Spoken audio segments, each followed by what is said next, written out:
Welcome back to another episode of I Try to Get Out of Iron. Today's episode has a special guest called Mundo. He's a doctor. And after having won too many games where I had to have an entire team fight just to kill this one person because this guy's literally unkillable at a certain point of the game, I decided that might be the perfect thing for me to use to climb because being unkillable allows for a lot of mistakes. Unfortunately, I quickly had to realize that he is not as unkillable in my hands, especially in early game. He is actually quite killable. So I was a little worried and a little scared. So the Nasus and me just basically had a little bit of a dick slapping contest where everybody was a little worried about stuff. Thankfully, I always had my team to back me up though, especially in times of uncertainty. So I got a very nice little warning for this gank that immediately happens the second I got the warning. So shout out for my team for that.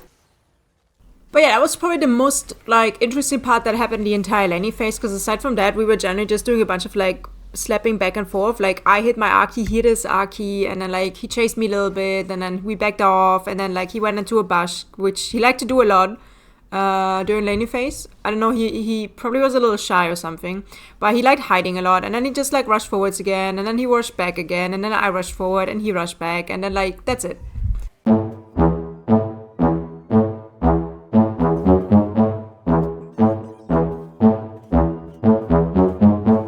And somehow in this entire time where nothing happened, apparently my mid laner, which was Morgana by the way, that's a new tag. I've never seen a Morgana in mid, but bro made it work.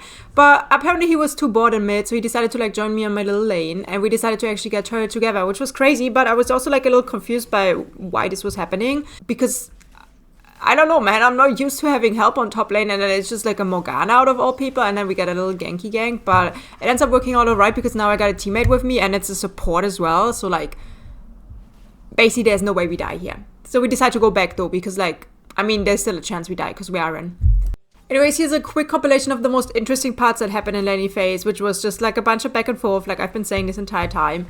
So here's a final compilation for you guys.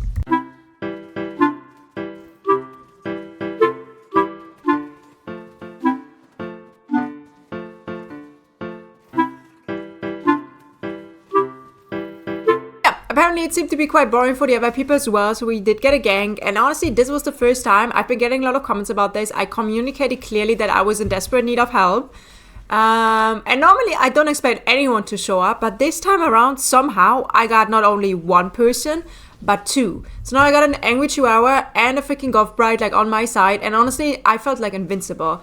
First of all, I had a team that actually listened to me. How rarely does that happen? That happens once every 12 full moons or something. And speaking of full moon, I got a freaking rabbit werewolf with me, and he was in for a fight. Look at that shit. That guy was going bonkers. So he decided to go full on in underneath turret, and maybe that wasn't the smartest idea, but he knew he had a team here, and it's a Warwick at the end of the day, and they heal I don't know, exponentially, I guess. So we just decided to take the fight and stay around a little bit longer to take the turret as well, because might as well. No, we have the time for it. And it was pretty fun. It was kind of a team bonding exercise. It was nice. And now we slowly got to the point where I was generally unkillable, and I was kind of feeling myself. I wasn't even fully built yet, but I already had so much HP that I could just stand around and do absolutely run at everyone and everything that exists within my radius. And I would take damage, sure, but that damage was just it didn't matter. I was honestly just unkillable.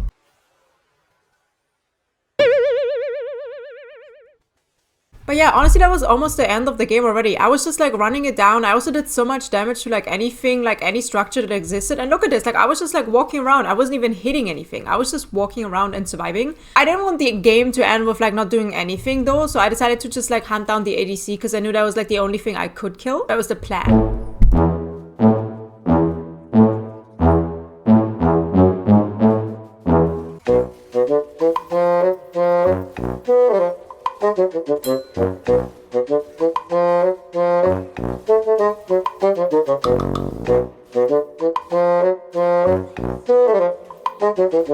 Yeah, I guess that was the final straw, because they FF'd literally afterwards. And I know this game wasn't very interesting, but I think one thing I learned from this game was that even if you do nothing, that's still a good thing. Because while I maybe didn't do much, I also didn't die. I didn't feed any enemy top person who could technically carry the entire game. So I think it's still a valuable lesson to learn.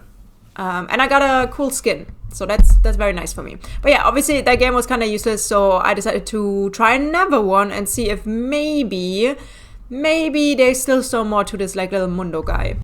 And there was a lot more to him, especially something called reality, where I realized that the thing that I literally said like 2 seconds earlier about him being weak early game was true. And that there's champions who do way more damage than me, especially if I whiff every single one of my abilities.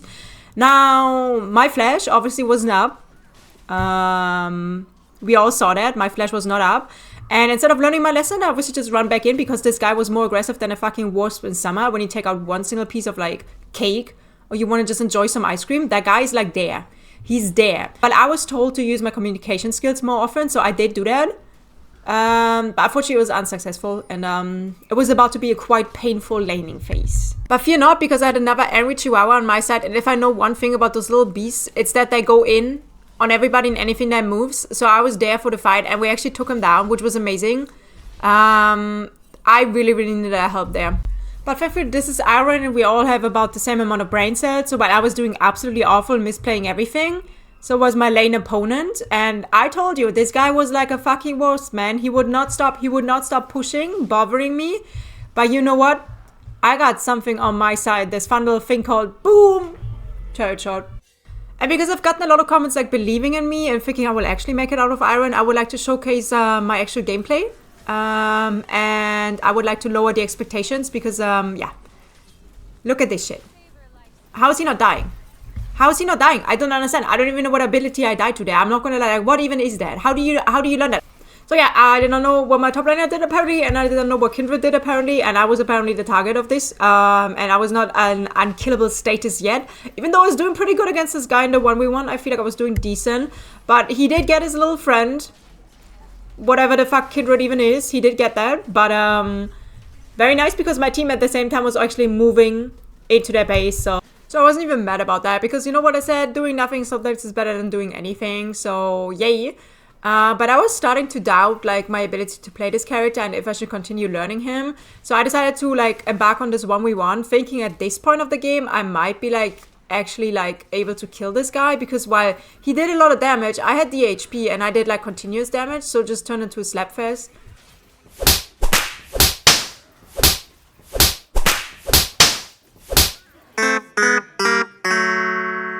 So yeah, maybe standing completely still in the fight was not the smartest idea, but I mean, that's something for like later me to worry about. Right now, we got another team fight starting. And honestly, this team fight, I did not know what to do. This Ashe was actually kind of getting my ass with the fast little tic-tacs, but I got my ADC to carry me. And I knew I had health regen, so I was like just like walking around. I don't know, man. I think I was kind of lost at this point, honestly. Like, I don't know why I kept pacing back and forth. Like, I'm trying to find my lost brain cells on the ground or something. But yeah, one team fight over an objective is obviously not enough, so we immediately start a second one. And I'm not gonna lie, I think I was pretty lost in this team fight. I didn't really know what to do.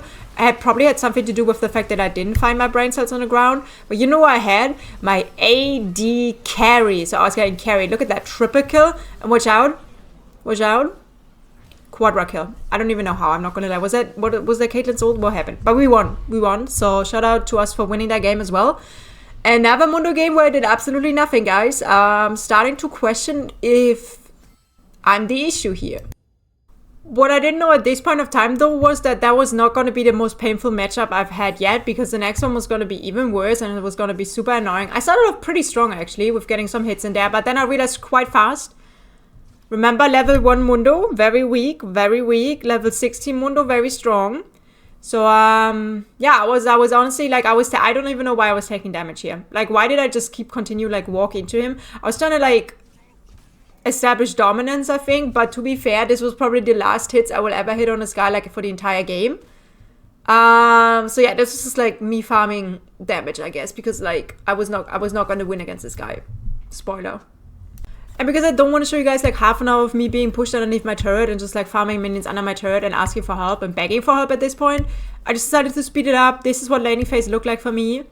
Literally for the entire game. It was quite fun, guys. I actually had a lot of fun here, yeah. And then I attempted to take 3 steps. 3 steps I took from my turret. I died. Bro, fuck this character, man. But apparently the crying little toddler could smell my pain and suffering from 10 kilometers away, so he did show up for a little gank, which I was very thankful for. And crazy that I almost still died here. But we did get the kill. Actually, I didn't. My jungler got the kill, but thank you for the gank anyways, nonetheless. Really appreciate that. But yeah, it did not help. it did not help at all. I was even getting counter ganked, and at this point I was generally like questioning my sanity, and I was really getting what you guys mean with saying like that game is just like insanely painful. I was suffering this game. Yes, I think this was my first game I was actively suffering. I'm glad my lane opponent was enjoying himself though, because I was clearly not having a lot of fun at all. But you know, at least someone is having fun in League of Legends, so shout out to him. Even though this made me actually believe that this guy's never like had a job. This is probably like a 12-year-old. Because there's no way you go to a 9-to-5 job and then you still can do stuff like this and have fun in League of Legends. And then I got to like go into his fucking sex dungeon as well, which was like, oh, lovely for me. And obviously I flashed into a wall there. And I also went back into his ult. Man, this character is really annoying, bro. But yeah, I might have been useless top, so I at least attempted to help my little jungler, and I told him like 20,000 times that the big scary guy was literally coming with me and we were about to have a party here. But he clearly didn't really care, and I'm a team player, like first thing first. So I was like, okay, I'm gonna help this guy, I'm gonna stay with him. So I decided to like help him with all the little void grabs, like keep off. I was like a bodyguard. And then I saw 20,000 people come, and you know what this guy does? He flashes out. So yeah, that was obviously my bad. I should have communicated better there. And then the jungler comes back, and you know what? I'm definitely not one to hold grudges, so I definitely play this in the worst way possible. And honestly, at this point, I think this guy, like, how the fuck is it possible for bro to have so many shields? I don't get it. How does he do so much damage? How is this allowed? Is this not like overpowered? This seems like, where's the balance in this game? Like honestly, where's the balance? I was starting to believe this guy like generally just had a crush on me or something, because every time we had a team fight, he just like singled me out and like took me back into his little dungeon home, which is crazy because there was like so many more easy targets. Like maybe you should have taken like, I don't know, an ADC who's like one shot to anything and everything he does. But like, I mean, that's alright. It's always gotta be me, man. So yeah, I die again. But it's okay. You know what? At least I had my team with me. But somehow we were actually doing great progress, and we realized that if we had 5 people fighting this guy at once, he could actually not overpower us. So we just decided to go full on, like with the power of friendship on this guy. And somehow it was still a close fight, which is crazy to me, but I guess it's just like how it works if you feed someone. But yeah, we did end up like slowly making progress, getting stuff, getting objectives. So that's actually amazing. And since we're pretty good at math, we realized that taking a 1v3 was probably gonna work out and like leave us with having an extra kill. So we decided to take it and then start another one, because apparently 4 is also greater than 2. So we decided to take those 2 like down as well. And we were making great progress on like every like part of the map kind of, which was amazing. And I was useless in the team fights, but I feel I was still there to tank some damage. And apparently math only works if shit is balanced and if like the universe is like, you know, not absolutely tilted, because apparently 3 being greater than 1 almost didn't work out against the fat Mordekaiser. So this fight was actually kind of closer than it was supposed to be. But we did come out on top. We actually aced them, and this was kind of like honestly the end of it. We just did some extra fights, and I was trying to like get in on the fights to get some kills, because I was obviously doing absolutely horrendous on like the laning phase. So just decided to like hopefully be useful. And honestly, at this point, I don't think I knew what anything was and what was going on, because there were so many abilities, so many like little things happening on my screen that I was very confused by what was going on. But I was trying to like do something, so I was just clicking on random people. Like you could kind of see me spam shit and like just try to do anything, because I was so confused by whose abilities are whose and what are we doing and what's the game plan. And then I saw the big guy, so I was scared of the big guy. But we do end up taking him down as well. And then I'm like in someone's mouth, which that was weird. I don't know where that come from, but we do end up winning the game, which is very nice. But I think this was kind of like the final nail in my coffin. I'm not gonna lie, I think the Dr. Mundo project kind of failed. I don't think in any of those games I did anything useful for the team. I didn't really have any damage. I definitely got a very big top diff there. So I don't think I will continue with Mundo. That being said, I will be playing Mordekaiser, because that guy seems fun and quite strong. And obviously I know that like champions are always like strong when they're on the enemy and not in my hands, and when I'm playing them suddenly I'm like weak as fuck. But yeah, it's Mordekaiser time. Unfortunately I did not have enough money, so I needed to sell some stuff, but that's okay. So I decided to use my extremely rare purple things that I probably shouldn't have used to buy this, but you know what, that's okay. I couldn't have waited like 2 days to get like enough like blue stones to actually buy them. So I decided to just buy them right away. And I got Mordekaiser, so be prepared.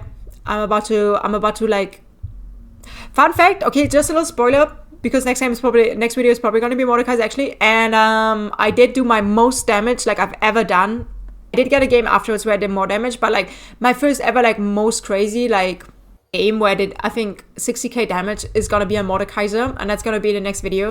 So yeah, thank you for watching again, and also thank you for all the tips in the comments. I do try to read all of them. I'm sorry if I don't answer to all of them, but I do try reading all of them, so I really appreciate the tips. Bye-bye! Oh my, level 777. Jesus, fuck. How long does it take for someone to get to those levels? Because for me, that seems like you have to like play this game for like 10 years already. Like, I've played so much MF. Like, so many like games with this character. Like, it was my first main when I started. And I'm only level 7. Like, how long? Is that a lot? It seems like a lot. That seems like that's a lot of levels for someone, and especially considering we top 20 Garants in the entire world in Iron 4. God, there's no hope. There's no hope left for me, is there? He's level 777. Iron 4. Oh Lord.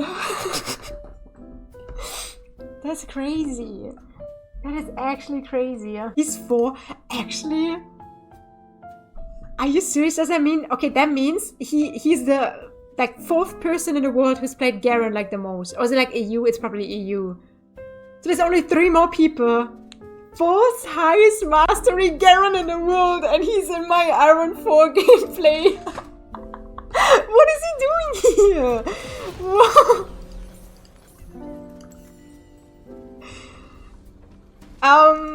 So yeah. In the entire world.